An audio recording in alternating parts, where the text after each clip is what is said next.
Señor presbítero.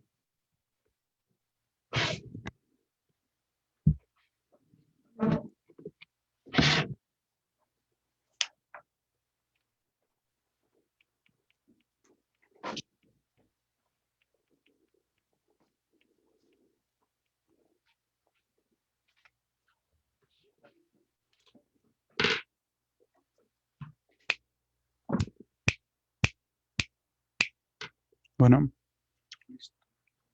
¿Sí se escucha? ¿sí se escucha? Sí. Gracias. Vamos ¿Cómo a... estás? Bien, gracias a Dios. ¿Y tú? Bueno, bien, gracias a Dios. Ya estamos transmitiendo en Facebook y se está conectando gente.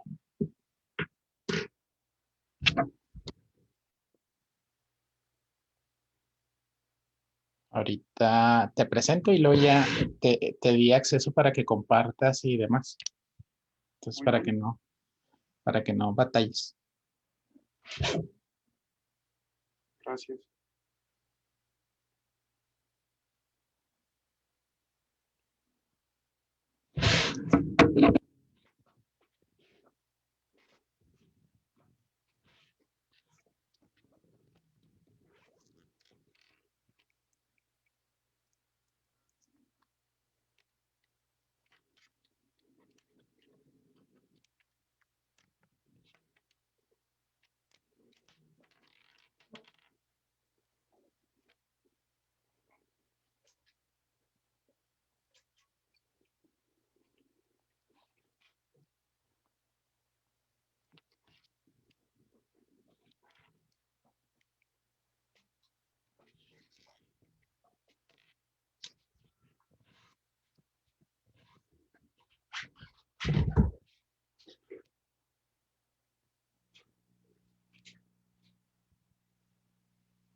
Muy buenas tardes a todos. Queremos agradecerles en nombre de la comunidad parroquial de San Nicolás de Bari y de nuestro párroco, el presbítero David Jaime Quiñones, el que hayan atendido a este llamado de preparación para la Cuaresma. Queremos también agradecerle al presbítero Luis Ramón Mendoza López, que es formador del seminario, el que haya aceptado esta invitación para compartir con nosotros un poco de este caminar que hemos empezado hace algunos días apenas de la Cuaresma, y que realmente sea un tiempo de gracia, un tiempo de aprovechar, un tiempo de convertir nuestro corazón y volver nuestra vista a Dios que nos ama. Muchísimas gracias a todos, muchísimas gracias, Padre, y bienvenido. Gracias por la presentación, Willy, gracias por la invitación. Pues vamos a reflexionar en torno a nuestra fe. Vamos a ver sobre todo pues esta línea temática que nos va ofreciendo la liturgia de la palabra para vivir el misterio de nuestra redención, para vivir esta preparación hacia la Pascua del Señor, el triunfo sobre la muerte y el pecado. Entonces yo les propongo que hagamos pues esta reflexión de volver a casa. Es cierto que estamos en el ciclo B y en esta ocasión no se alude al Evangelio de Lucas 15 como en otras ocasiones, pero de todas maneras el miércoles de ceniza siempre nos invita a eso, ¿no? Siempre nos dice regresa a casa. Y vamos a ver qué es regresar a casa. Primero que nada vamos a preguntarnos qué es la casa, ¿no? Nosotros muchas veces pensamos que la casa es la estructura material, que es las cuatro paredes, ¿no? Y nos vamos relacionando con ese lugar que a lo mejor nos vio crecer, que nos dio momentos especiales durante nuestra vida. Pero la casa tiene un significado más profundo. Viene del latín, que quiere la domus, de ahí viene domesticar. El ejercicio de domesticar es el que nos da la pauta para saber qué es la casa. Y la casa finalmente no va a ser la estructura material, sino la casa es la familia misma, porque los que domestican son los miembros de la familia. Ustedes saben que hay animales que son domesticables, como los perros, por ejemplo. Los gatos se han vuelto un animal domesticable. Y más antiguamente, pues existían los animales de ganado. Todavía hay mucho parte de nuestras parroquias de la diócesis en muchos lugares pues se dedican todavía a la ganadería, ¿no? Todavía tienen criadero de animales, los domestican. Y domesticar pues también se refiere al ser humano. El ser humano se domestica ahí en una casa donde hay costumbres, donde se acostumbra todas las noches comer tortillitas de harina con frijoles. Eso es domesticar, ¿no? Domesticar es cuando hay un horario de salida a trabajo, a la escuela, cuando compartimos los fines de semana. Ahora sin duda por la pandemia pues hemos estado más domesticados que nunca, ¿no? Creando nuevas maneras de convivencia, nuevas maneras de domesticarnos los unos a los otros. Entonces, volver a casa es volver a la estancia familiar, es volver la mirada hacia el hogar. Y Dios, cuando crea al ser humano, y especialmente cuando crea la humanidad, la crea en clave de familia, en clave de comunidad. El ser humano es el único, de hecho hay un pensador jesuita, ¿no?, que dice esto. Dice él que el ser humano es un animal vulnerable, porque es el único que es incapaz de sobrevivir lejos de su manada. Cualquier animal dura unos días, ¿no? E inmediatamente puede sobrevivir por su instinto, pero el ser humano necesita necesariamente de su manada, de su mamá, ¿no? De su papá para poder sobrevivir. Y bueno, se va volviendo cada vez más independiente, pero tiene esta necesidad comunitaria.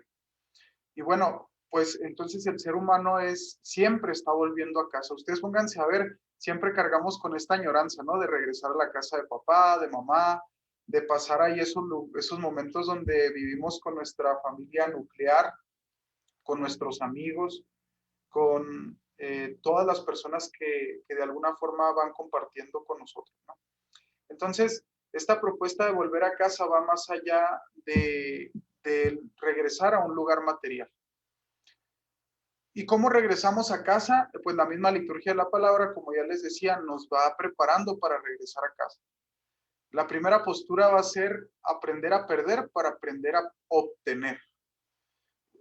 Porque ustedes han visto por ahí un meme de una imagen, ¿no?, donde está un niño con un osito, como sosteniéndolo con mucha fuerza, y Jesús le está pidiendo el osito, ¿no?, para cambiárselo por algo más grande, ¿no? Y Jesús tiene detrás escondido un oso muy grande. Bueno, pues realmente esta dinámica tiene mucho que ver con lo que nos va proponiendo la Cuaresma. Si nosotros hacemos esta lectura de aprender a perder, ¿no?, entonces nosotros entendemos cómo trabaja Dios en su providencia.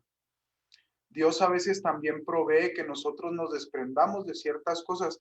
Y la Cuaresma es costosa porque al final de cuentas nos está pidiendo que siempre abandonemos cosas. Abandonemos cosas, pero no para dejarnos desposeídos, sino para qué, para encontrar una riqueza más grande. Incluso nosotros podemos ver que muchas de las riquezas que Dios nos trae viene después de que el pueblo se queda en crisis, ha perdido algo, ¿no? Entonces, bueno, lo primero que me gustaría así como indicar también, que es una realidad de nuestra cultura actual, es que el ser humano siempre, siempre está perdiendo. Y también, lamentablemente, muchos de los procesos de ansiedad que se dan actualmente es porque el ser humano no sabe perder. Edgar Morin es un encargado bueno, él se ha dedicado toda su vida a investigar asuntos antropológicos, ¿no? El ser humano, su naturaleza, su comportamiento, etcétera. Y él, ahora que pasó la pandemia, escribía un artículo. Él tiene 102 años y el hombre está muy fuerte, ¿no? Y él decía, algo que a mí me ayudó a pasar después de la Segunda Guerra Mundial, la crisis, todo lo que le tocó vivir, ¿no? me tocó vivir estas crisis, las recesiones económicas en todos sus niveles, la Guerra Civil Española, y él dice, a mí lo que me ayudó a salir adelante fue aprender a adaptarme siempre. Si yo me hubiera aferrado a las circunstancias que tenía anteriores de vida, hubiera muerto. Pero aprender a adaptarme fue lo que a mí me ayudó a salir siempre adelante. Entonces, bueno, hoy vivimos muchas depresiones, vivimos mucha ansiedad y vivimos muchos caracteres de este tipo, ¿no? Cosas que a veces se vuelven insuperables en la vida. Vivimos en una sociedad depresiva porque no aprendemos a perder para aprender a obtener. Y cuando perdemos, siempre fijamos nuestra mente, nuestro corazón en lo que se queda atrás y no nos fijamos en lo que puede venir. Y ese es un gran problema. Bueno, el Señor en esto se basa la esperanza, ¿no? Y lo primero que nos dice, ustedes recuerdan por ahí el miércoles de ceniza, es eso, ¿no? Lo primero que nos recuerda es, enluten su corazón, ¿sí? El Señor nos pide que enlutemos nuestro corazón, es decir, que dispongamos el corazón para la pérdida.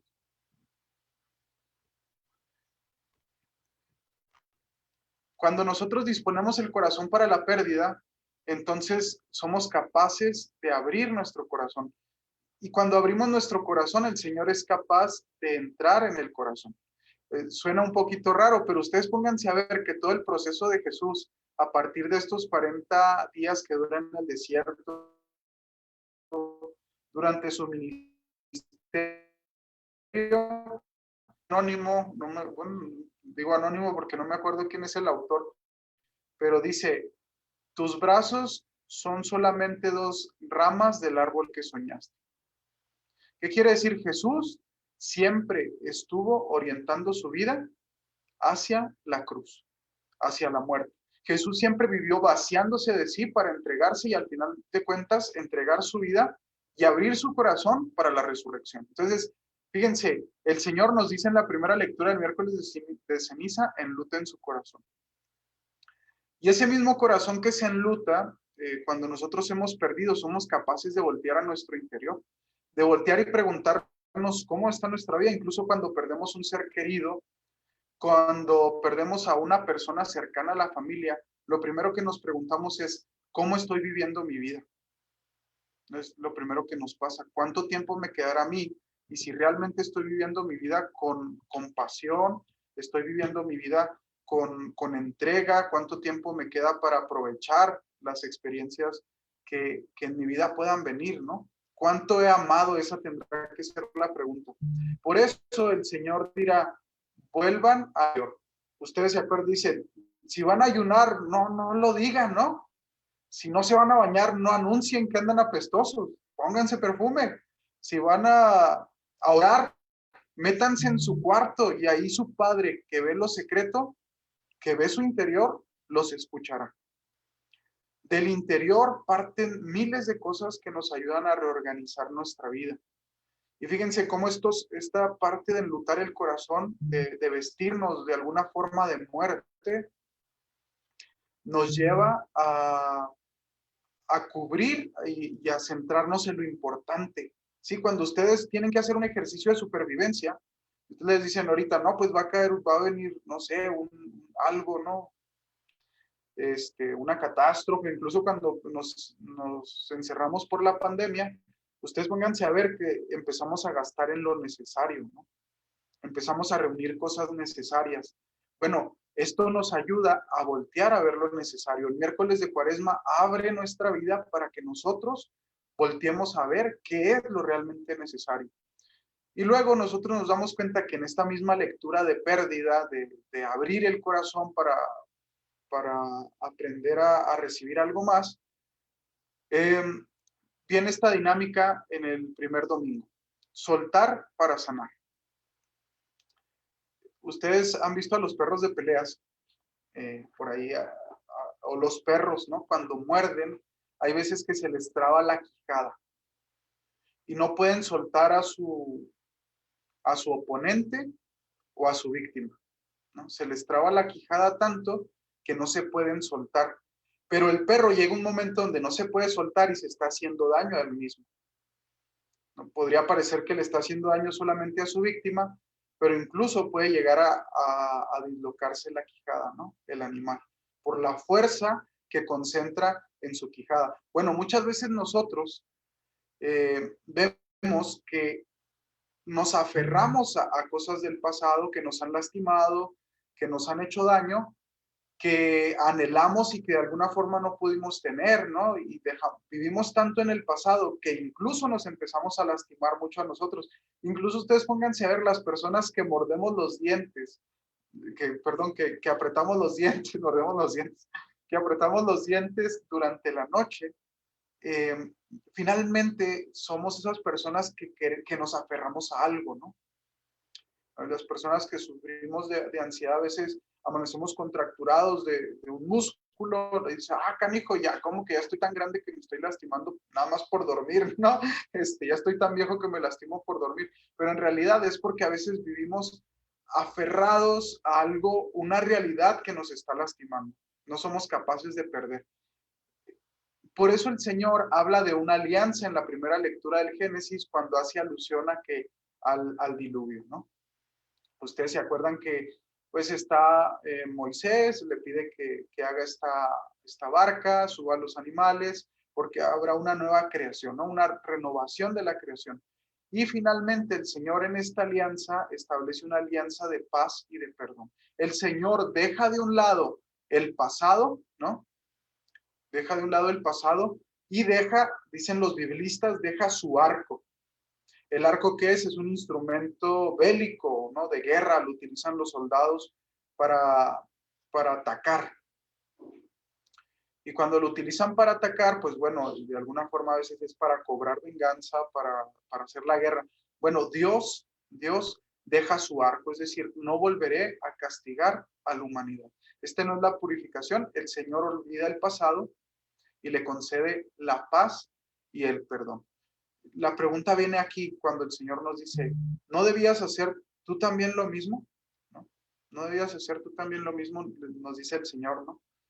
Y entonces, fíjense, por eso nosotros le pedimos a Dios que nos descubra los caminos en el Salmo. Este será descúbrenos, Señor, tus caminos. ¿En qué consisten los caminos del Señor? Consisten en soltarnos, ¿no?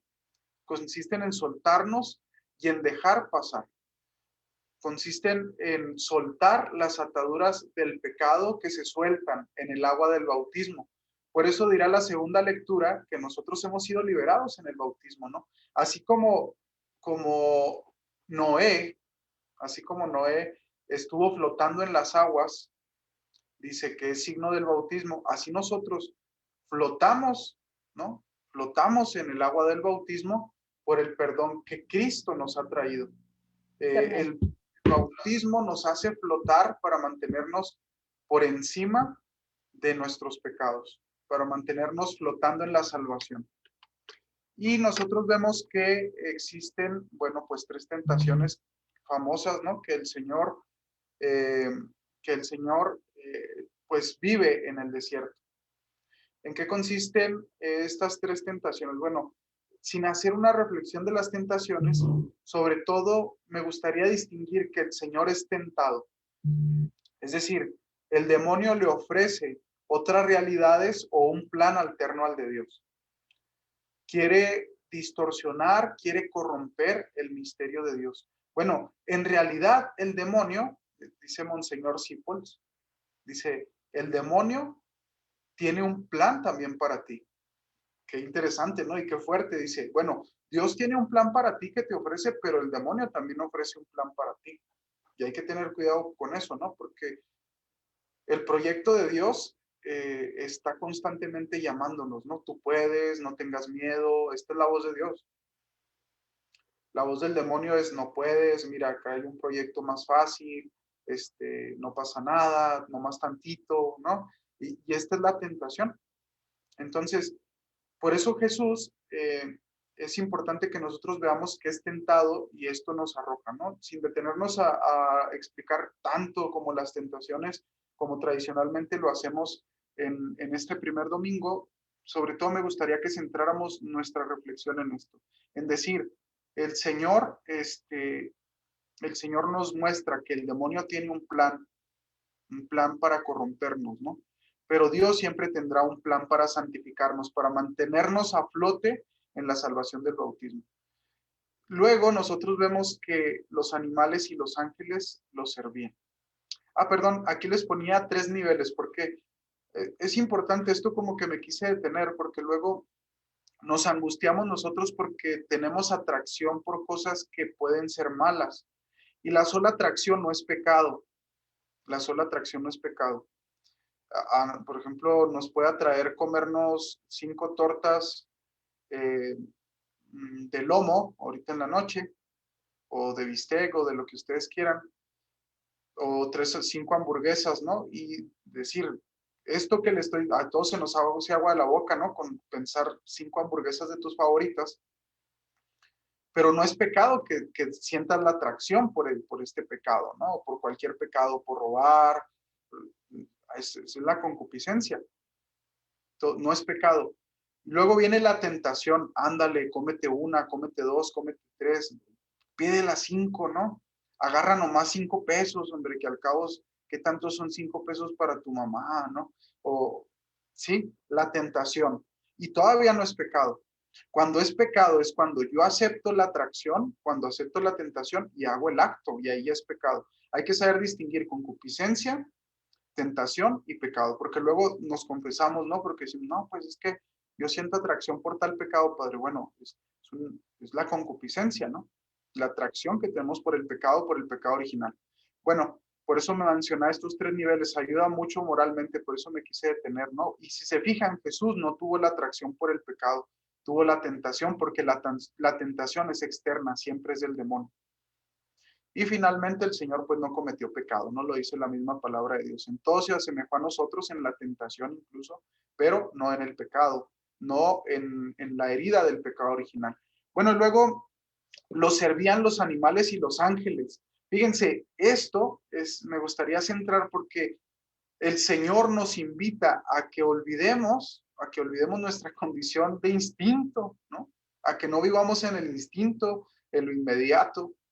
Le servían, vamos a decir, los animales le servían, ¿no? Se le sometían, vivió entre animales. Bueno, ustedes dirán, no, pues en mi casa, padre, yo vivo, párele, ¿no? Y los ángeles le servían. ¿Qué quiere decir esto? No quiere decir que el Señor haya tenido las cosas fáciles como un cuento de hadas en el desierto, ¿no? Sino que quiere decir lo que dice la carta a los hebreos. ¿Cuándo han escuchado ustedes que Dios le llame hijo a un ángel? A esto se refiere. El ser humano tiene esta parte espiritual y esta parte animal, esta parte instintiva, pero también esta parte espiritual, ¿no? Estamos hechos de un híbrido, una combinación, vamos a decirlo, de ángel y de animal, es decir, somos un cuerpo espiritualizado, ¿no? Como nuestra alma espiritualizada.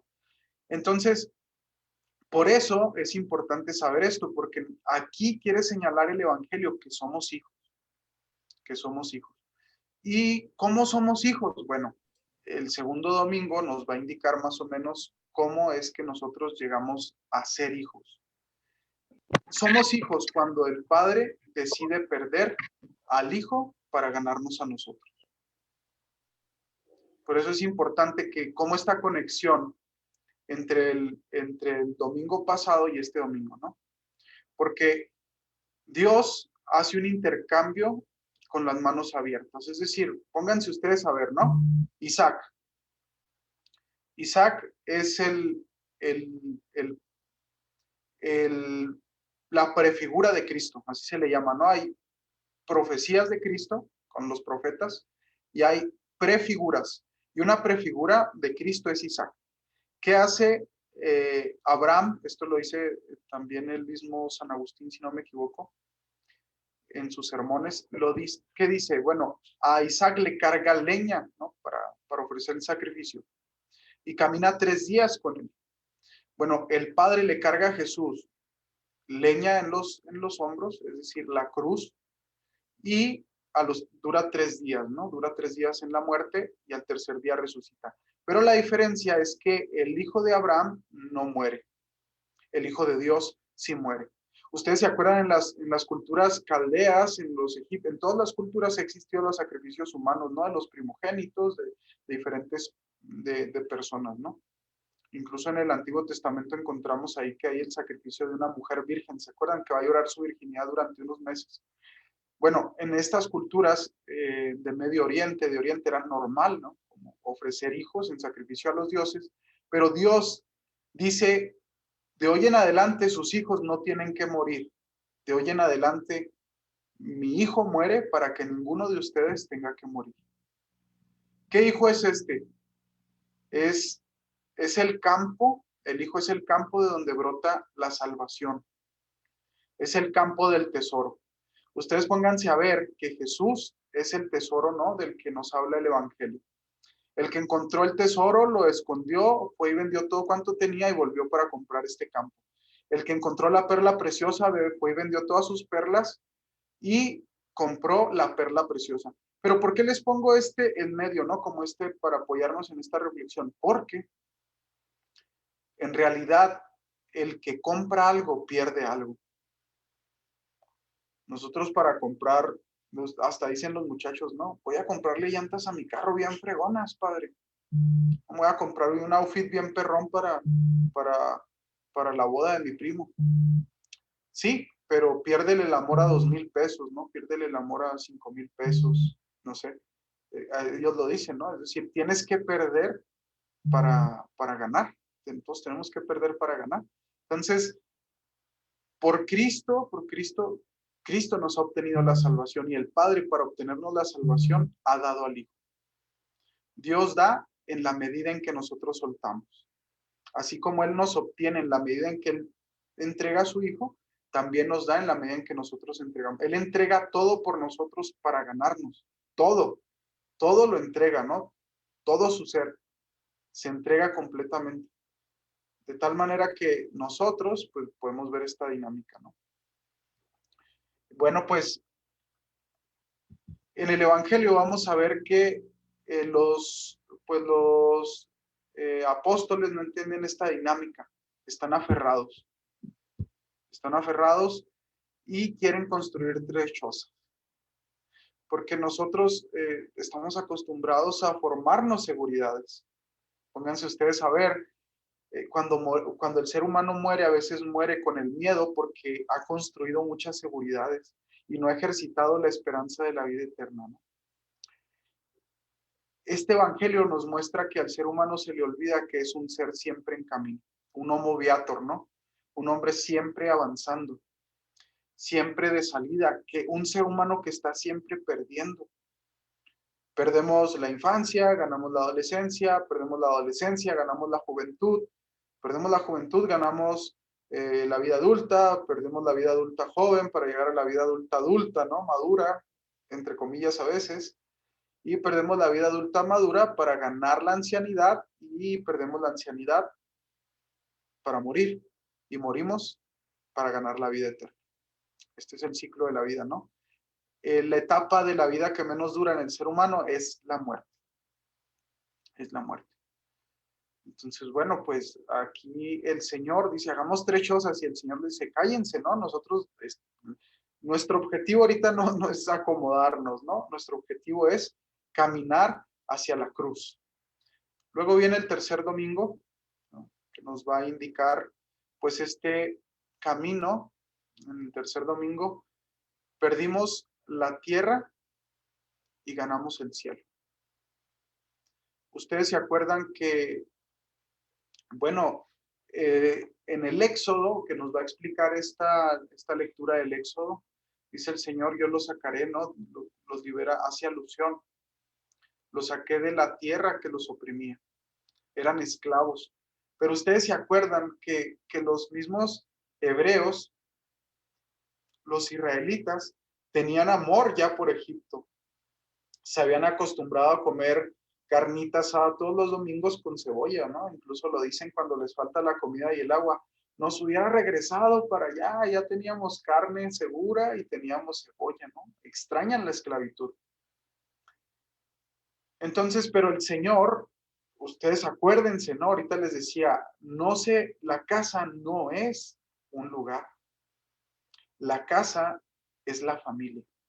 Son los que se domestican, los que aprenden a vivir unos con otros, los que tienen acuerdos. Y Dios los saca de la esclavitud para hacerlos hijos. Y fíjense, por ahí en la misma primera lectura el Señor les dice, hay reglas en la casa, ¿no? Santificar el nombre de Dios, no ofender el nombre de Dios, no utilizarlo en vano, les dice, ¿no? En la primera lectura. Pero también les va a decir cuidar el sábado. ¿Por qué cuidar el sábado? Fíjense qué interesante, hablando de la casa, hablando de perder, bueno, el Señor descansa el sábado porque estaba cansado. Dios no necesita descansar, ¿no? Dice el Papa en la Dies Domini, en la encíclica del Día del Señor. Él dice, Dios no necesitaba descansar, pero ese día descansa para estar con su creación, no para recrearse, ¿no? Para estar con su creación, para recrearse con su creación. No descansa porque Dios necesitara descansar, pues es Dios, ¿no? Sino porque Él quería estar con su creación ese día. Domestica su creación para que esté ese día, es decir, para vivir en el amor, en una comunión, en una familia, en una domesticación. Bueno, vamos de vuelta a casa, pero para llegar a casa, a la casa de los hijos, necesitamos perder la seguridad de la tierra que está detrás. Y por eso expresamos esto, ¿no? Solo tú tienes palabras de vida eterna. Es decir, ¿cómo no tener confianza en Dios que nos va pidiendo que abandonemos hacia atrás, que dejemos hacia atrás, que nos alejemos de las seguridades, cuando al final de cuentas el Señor nos está ofreciendo una tierra prometida? Me gustaría aquí como hacer énfasis, porque ustedes se acuerdan, en las cenas judías se hacen cuatro, como vamos a decir, como cuatro brindis, ¿no? Se celebra levantando la copa, y la primera copa se dice, la primera copa se llama los sacaré. ¿De dónde? De Egipto. Entonces los judíos brindan por la primera copa, los sacaré, ¿no? La copa, y es amarga porque eran esclavos, ¿no? Y el vino se va convirtiendo más dulce. Bueno, lo sacaré. Y luego la segunda copa que se celebra en una cena judía es los liberaré, porque no es lo mismo que te saquen y te liberen, ¿no? Los sacaré. Luego los liberaré, ¿sí? Luego, los de la tierra, perdón, los haré mi pueblo, los haré mi pueblo. No, perdón, los salvaré, los salvaré. Esto es importante, los salvaré, perdón, se me había ido, los salvaré. Y Jesús, cuando es la tercera copa en la cena judía, dice, tomando la copa, en la tercera copa es cuando instituye la Eucaristía. Los salvaré, qué interesante, ¿no? Tomó entonces la copa y el pan y dijo, tomen y coman, esto es mi sangre. Tomen y beban, perdón, esto es mi sangre, ¿no? Que será derramada por todos. En la tercera copa, en la de la salvación. Pero fíjense, la cuarta copa se llama los haré mi pueblo. Los haré mi casa, los haré mi familia. Lo que veníamos hablando de la domesticación. Y Jesús no bebe dice él, yo no beberé de este cáliz otra vez hasta que no tenga cabal cumplimiento. Después de que pasa la tercera copa, ya no sale al huerto de Getsemaní. Ya no hacen la cuarta. Pero cuando está en la cruz, tiene sed y le dan vinagre, que el vinagre es vino echado a perder, ¿no? Y cuando bebe vinagre dice, todo está cumplido, ¿no? ¿Qué quiere decir? Los haré mi pueblo. Qué interesante, ¿no? Todo está cumplido, es decir, les daré vida eterna. Por eso tú tienes palabras de vida eterna. Esto está interesante, ¿no? Hay una reflexión muy profunda, pero así como para profundizar en esto, es decir, la regla de la casa es eso, ¿no? Vivir en la salvación, en el amor. Es esto lo que el Señor nos propone. Por eso el Señor, si se fijan, el celo de tu casa me devora. Y en el Evangelio se nos va a proponer, ¿no? Se nos va a proponer que Jesús expulsa a los vendedores del templo. Les derriba las mesas, saca los animales, ¿no? Ahí tenemos esta imagen tan elocuente. ¿Por qué? Porque al final de cuentas el Señor está atendiendo a los haré mi pueblo, pero hacerlos el pueblo tiene un costo, tiene un precio ser pueblo del Señor. Y ese precio es el precio del Hijo. El precio del Hijo. ¿En qué consiste? Bueno, el precio para obtener la casa, el precio es el martirio. El precio está en el amor. Es así que nosotros vemos que Jesús, después de ahí, empieza a ser más asediado por los judíos, porque se atreve a irrumpir en una casa que ya no respetaba el amor, que ya no vivía en el amor, sino en la costumbre. Vivía en un ritualismo vacío. Bueno, en esto consiste vivir. A Cristo le cuesta muy caro que nosotros volvamos a casa. La vuelta a la casa es el cielo. Y le cuesta muy caro porque al final de cuentas le cuesta el martirio, dar testimonio del amor. Porque bueno, es tu casa, ok, derriben este templo, ¿se acuerdan? Y yo lo restableceré en 3 días, les dice. ¿Qué quiere decir esto? Ok, se refería, dice el evangelista, al templo de su cuerpo.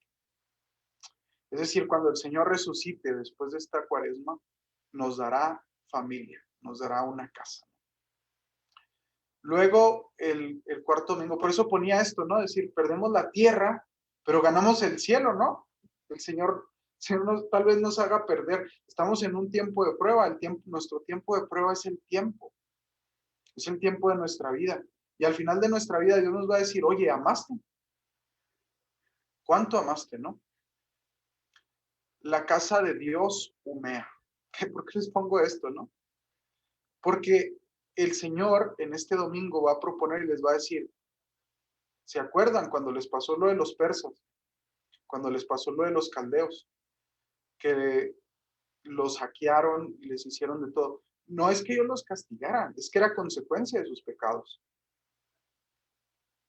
¿Y por qué pongo la casa de Dios humea? Porque al final de cuentas nosotros somos una iglesia humana y santa. Somos una iglesia santa por el bautismo, por aquel que nos fundó, que es el Señor, que nos engendró con su sangre. ¿Sí? Así como Eva salió del costado de Adán, así sale la iglesia del costado de Cristo. ¿Sí?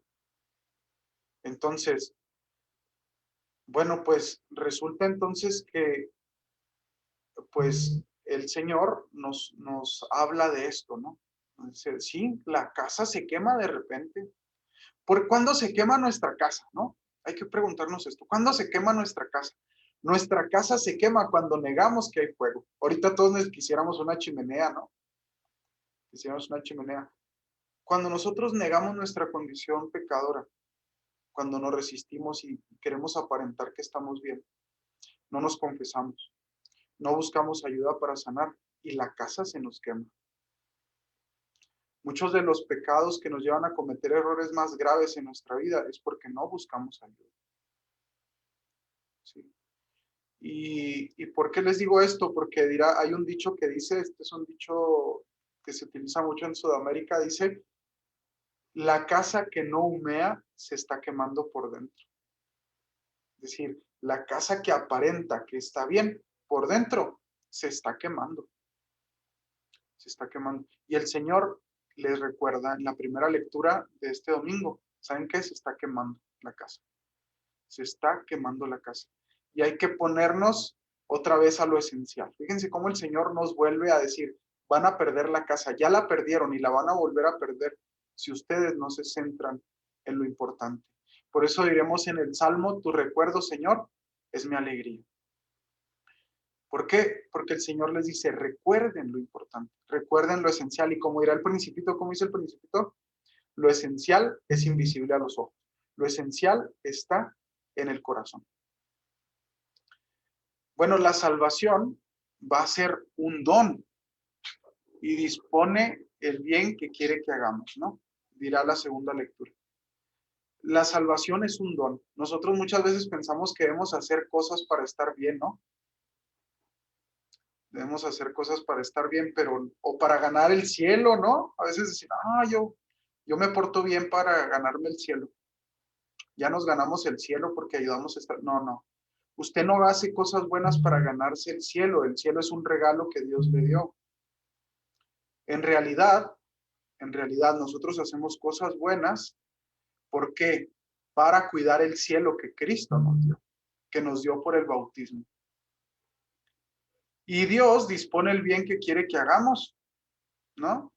A veces nosotros decimos, no, pues yo hice esto. Bueno, Dios dispone desde su providencia cosas para que nosotros vivamos en el amor, para que vivamos en las obras del amor, ¿no? Nosotros no somos los salvadores de nadie, ¿eh? Usted piensa que usted le salva la vida a alguien cuando usted lo ayuda. Usted piensa que usted le soluciona la vida a alguien cuando usted lo ayuda, o lo soluciona, o le ayuda a esclarecer su vida. No. Dios dispone del bien que quiere que hagamos. Nosotros no consolamos. Es Dios quien dispone para que podamos consolar. Porque nosotros no somos dueños, sino que somos administradores. Dice Pablo VI, ¿Dios podía salvar al mundo solo? Ustedes pregúntense. Claro que Dios podía salvar al mundo solo. Pero Dios le quiso compartir al ser humano esta alegría para que nosotros viviéramos en esta felicidad de servir al hermano. Bueno,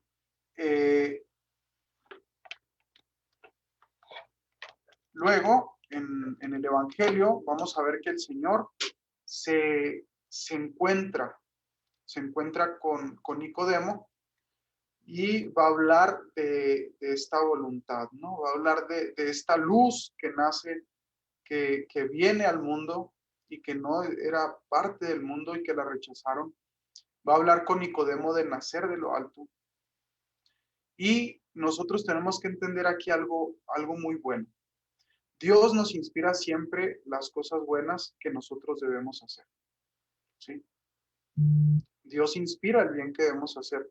Por eso, nosotros tenemos que estar atentos a lo que Él nos inspire, pero también para cederle nuestra voluntad para que Él obre. Por eso hay una oración que dice, Señor, que estemos atentos, concédenos tu luz para conocer tu voluntad, pero danos fuerza para poder realizarla. A veces nosotros podemos ser pelagianos, ¿no? Los pelagianos, esto lo demanda el Papa Francisco en la Gaudate et Exsultate, ¿no? Dice, a veces nosotros podemos vivir como pelagianos, pensando que nosotros podemos ganarnos la salvación con nuestras propias manos. O podemos vivir como gnósticos, que pensando que por conocer a Cristo podemos salvarnos. Pero no. Ni las obras ni el conocimiento nos salvan. Nos salvan las obras que nos tocan por el amor de Cristo. Nosotros no hacemos obras por nuestra fuerza, sino porque se derrama el amor de Dios en nuestras vidas. Esas son las obras de Dios. Y nosotros no conocemos al Padre, sino es que el Hijo nos lo da a conocer. Sí, hay que tener cuidado de esto, ¿no? A veces nos creemos los que sabemos todos, o nos creemos la trompa del tren con el servicio que prestamos y pensamos que ya por eso nos vamos a salvar. Pues no, porque al final de cuentas el Señor es el que nos mueve, ¿no? Bueno, el quinto domingo nos va a hablar pues de el llanto que sana, ¿no? Quise titularle así a este domingo, porque dice el Señor, haré con la casa de Israel una alabanza nueva. Meteré mi ley en su pecho. Imagínense ustedes que el Señor mete algo a nuestro corazón, ¿no? Meter algo al corazón en el pecho duele, ¿no? Y como dice el dicho, mi pecho no es bodega, Señor, ¿no? Pues bueno, el Señor dice, meteré mi ley en su pecho. Cuando perdone sus crímenes y no recuerde sus pecados.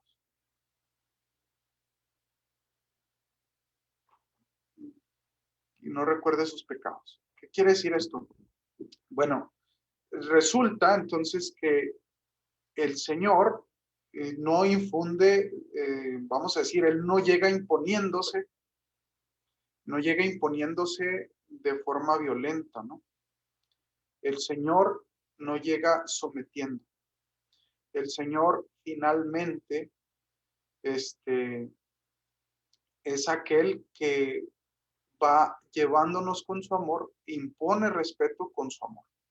No hay otra dinámica. Él impone respeto con su amor.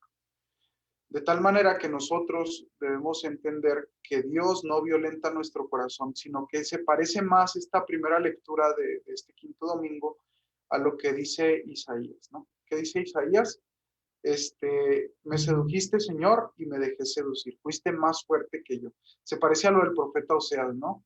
La llevaré al desierto y le hablaré al oído, ¿no? La seduciré. Dios infunde respeto cuando, fíjense, una persona es respetable cuando sabe perdonar. Una persona es respetable no cuando impone su fuerza, sino cuando sabe respetar. Por eso, en el Salmo nosotros diremos, oh Dios, crea en mí un corazón puro. Crea en mí un corazón puro. ¿En qué consiste vivir este corazón puro? Consiste en esto, en aceptar el perdón de Dios. Y hay que tener cuidado con esto, porque fíjense, le estoy diciendo, Dios nos seduce con su perdón y Dios nos purifica con su perdón. A fuerza de su gracia, a fuerza de la gratitud, a fuerza de este río de amor que corre por nuestra vida en los sacramentos, es que nosotros nos purificamos y vamos quedando puros, vamos quedando santos. Nosotros muchas veces pensamos que la santificación va a ser parte de nuestro esfuerzo, pero es en realidad de muchas veces que pedimos perdón en la confesión, que nos caemos y nos levantamos, ¿no? Si por nosotros fuera, nos confesamos cada tercer día. Ustedes pónganse a ver que el demonio, el primer lugar que ataca es cuando nos desanima. Ya no vas a cambiar, ya no tiene solución. Y nos hace perder la esperanza, y si nos hace perder la esperanza, ya perdimos todo. Pero ¿quién eres tú para quitarte ese regalo que Dios te quiere hacer del perdón? Tú no eres, se escucha feo, pero tú no eres nadie. Incluso siendo nadie, Dios respeta que no lo quieras, pero ¿quién eres tú para negar ese regalo que Dios te quiere hacer? ¿Quién eres tú? No. Y por eso la segunda lectura va a decir, Cristo con gritos y lágrimas presentó al Padre oraciones. En este perdón que Dios nos da, qué importante es aprender a llorar. Llorar nuestras culpas, llorar nuestro pasado, llorar lo que a veces no queremos perder, ¿no? Detrás de una vida entregada hay muchos llantos detrás. ¿Qué es llorar? ¿No? ¿Qué es llorar? Facundo Cabral me gusta mucho, muy simpático, porque él dice, yo entre más viejo estoy, más lloro, soy más sensible, ¿no? Ese perro que me recuerda al perro que tuve cuando era niño. Ese niño que me recuerda al hermano que tuve cuando era niño. Esos ancianos, esos papás que me recuerdan a los papás que tuve cuando era niño. Bueno, llorar nos ayuda a purificar nuestro pasado, donde hay culpa y donde hay gratitud. Hay veces que lloramos por gratitud y esto es llorar por éxtasis. Y hay veces que lloramos por dolor de nuestros pecados y esto es llorar por consuelo. Y este consuelo sana. Por eso hay que aprender a llorar, porque llorar es encontrarnos con nosotros mismos. Y cuando nos encontramos con nosotros mismos, nos encontramos con Dios. Por eso dice San Agustín, que me conozca a mí, que te conozca a ti. Porque en la medida en que yo me conozco, conozco la grandeza de Dios. Que me conozca a mí, que te conozca a ti. En la manera en que interiorizo, en la manera en que me echo un clavado al mar profundo de mi interior, en esa medida también conozco el mar profundo del misterio del amor de Dios en mi historia personal. No. Qué chido aprender a llorar. Qué chido que entre más viejos seamos, ¿no? Aprendamos a llorar, seamos más sensibles ante nuestras faltas, seamos más sensibles para pedir perdón, para saber perdonar, para saber perdonarnos y para abrir nuestro corazón a dejar aquello viejo, ¿no? Nuestras heridas viejas. Dejar los pecados viejos es dejar las heridas viejas, es dejar que Dios entre al corazón, meta su ley del amor, del perdón, de la paz y cree en nosotros un corazón puro, un corazón nuevo. Por eso Jesús, ¿qué es lo que hace antes de ser entregado? ¿No? Jesús va al huerto y llora por su vida. Por eso nos dirá la segunda lectura esta, con gritos y con lágrimas presentó al Padre oraciones. Qué importante es llorar. Hay que aprender a llorar, hay que pedirle a Dios el don de las lágrimas. Hay que pedirle a Dios el don de las lágrimas. porque también es un don, ¿no? Es un regalo que, y si tú no sabes llorar, pídele que te enseñe a llorar, ¿no? Que puedas vivir sensible. ¿Cómo eres chillón? ¿Y que no los hombres que viven de pie es porque viven llorando? Incluso cuando eligen al Papa, hay un cuarto que se llama el cuarto de las lágrimas. Después del cónclave, el cardenal que es electo Papa entra a ese cuarto que se llama el cuarto de las lágrimas, ¿no? Y ahí es donde finalmente deciden el nombre que se van a poner, y es el cuarto de las lágrimas porque al final de cuentas están entregando toda su vida en el martirio del papado, ¿no? Entonces piensan que para ser papa es como un privilegio cuando no conocen la dinámica de la iglesia, que el verdadero poder es servir, ¿no? Diría el mismo cardenal Bergoglio, después Papa Francisco. Y a través de estas lágrimas, a través del dolor, dirá el Evangelio, es como Jesús será glorificado. Lo van a buscar unos griegos, ¿no? Quieren verlo por medio de Felipe y dice, el Hijo del Hombre será glorificado. ¿Por qué grita esto el Señor? Porque la glorificación por medio del martirio, de su martirio, lo hará una luz perenne e interminable. Cuando nosotros aprendemos a llorar por sensibilidad, cuando aprendemos a llorar por nuestros pecados, estamos maduros para morir. El Señor esto expresa en el Evangelio, que está maduro para morir. Con sus lágrimas riega la propia semilla que le da apertura a la vida eterna, que le da apertura a la vida eterna. Pues el germen de nuestra resurrección es la lágrima de la cruz, ¿no? Las lágrimas de la cruz, las lágrimas del martirio del Señor, de su testimonio. Y es aquí donde nos damos cuenta que llorar es aprender a perder, pero es encontrarlo todo.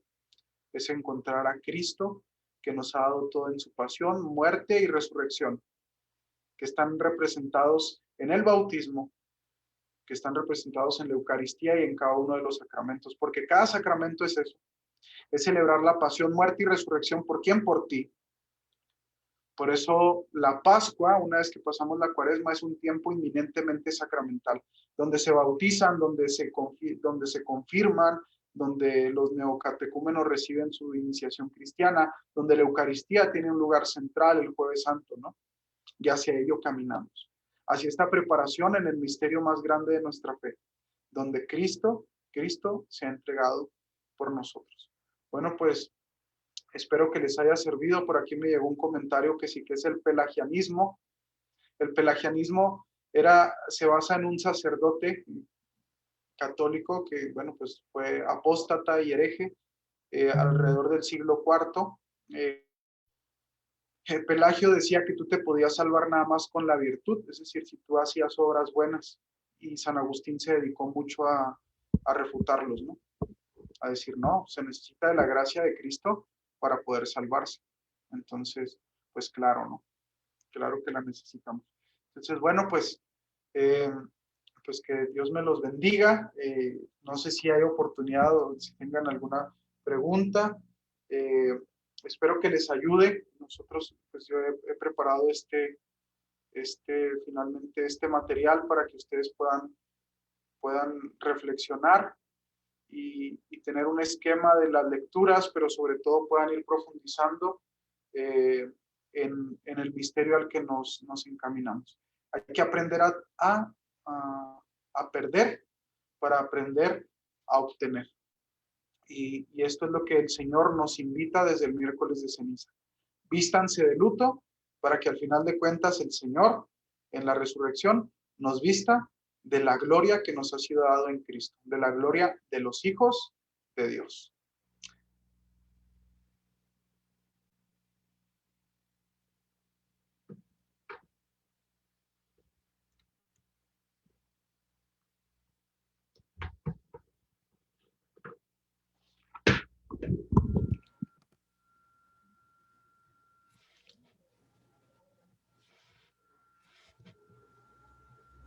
Dicen por acá en el Facebook de la parroquia, muchas gracias, excelente, muchas gracias.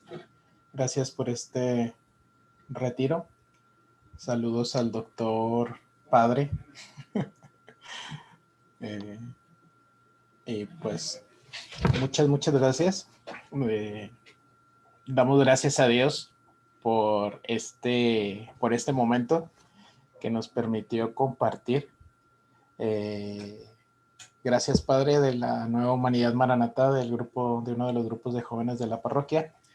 Y gracias a Dios que nos permite vivir este tiempo especial, ¿verdad? Este tiempo de gracia, este tiempo de conversión, este tiempo de perder para ganar, como lo decías. Gracias a Dios porque podemos, a pesar de todas las situaciones que estamos viviendo cada uno de nosotros,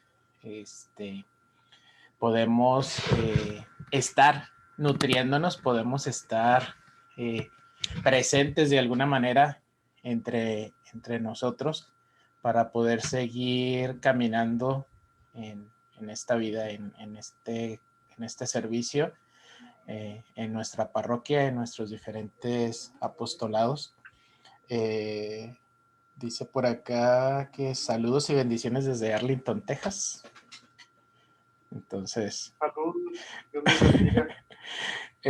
Muchísimas gracias, Padre. Gracias en nombre del Padre David Jaime Quiñones, nuestro párroco. Muchísimas gracias en nombre de la comunidad parroquial de San Nicolás de Bari. Gracias por este momento, gracias por el tiempo y las reflexiones, pero sobre todo gracias por dejar en nuestro corazón y en nuestra mente ese volver a casa, ese regresar a casa, ese sentimiento de regresar a casa y que no solamente se quede en un sentimiento, sino que se convierta en una acción que nos permita lograr eso y que nos permita disfrutar juntos algún día de la Pascua eterna. Muchísimas gracias a todos por haber participado durante este rato de reflexión.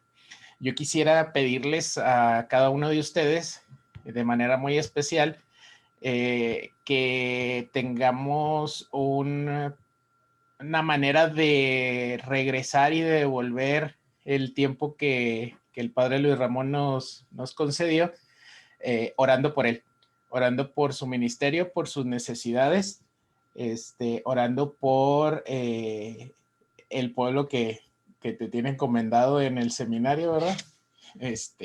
Y orando también por cada uno de nuestros sacerdotes, por nuestro párroco, por su salud y por las necesidades que cada uno de ellos tenga.